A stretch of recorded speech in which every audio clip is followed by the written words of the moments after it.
să aibă viața grea ca și a mea. Când ai rană în suflet, nimic nu are efect, nu prea găsești tratament. Dumnezeul meu fă ceva, schimbă tu în cartea mea. Cu pană mare de corp, poate ce-a scris eu, de nu mi-e bine deloc. Vreau înapoi ce mi-a fost luat, sufletul meu nevinovat. Vreau înapoi omul meu bun, fă-mi-l tu cadou de Crăciun. Vreau înapoi ce mi-a fost luat, sufletul meu nevinovat. Vreau înapoi omul meu bun, dacă-i putea, fă-mi-l cadou de Crăciun.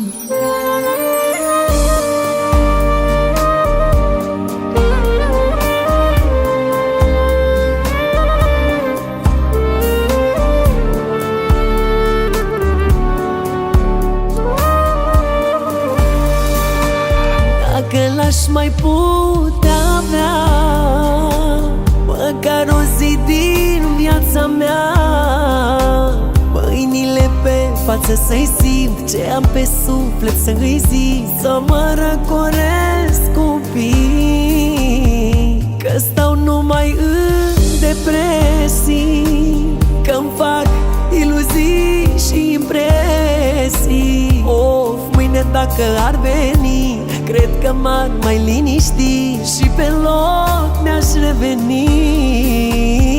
Vreau înapoi ce mi-a fost luat, sufletul meu nevinovat. Vreau înapoi omul meu bun, fă-mi-l tu cadou de Crăciun. Vreau înapoi ce mi-a fost luat, sufletul meu nevinovat. Vreau înapoi omul meu bun, dacă-ai putea, fă-mi-l cadou de Crăciun.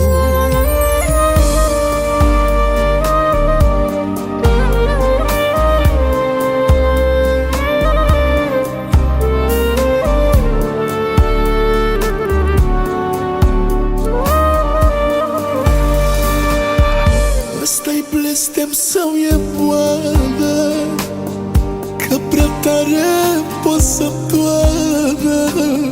Când destinul-i crud și dur, până la urmă devii mut, nu știu la ce oi mai fi bun. Ură-te-i singurătatea,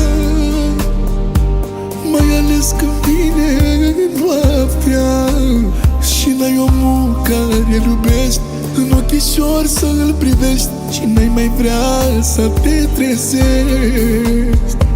Vreau înapoi ce mi-a fost luat, sufletul meu nevinovat. Vreau înapoi omul meu bun, fă-mi-l tu cadou de Crăciun. Vreau înapoi ce mi-a fost luat, sufletul meu nevinovat. Vreau înapoi omul meu bun, dacă-i putea, fă-mi-l cadou de Crăciun.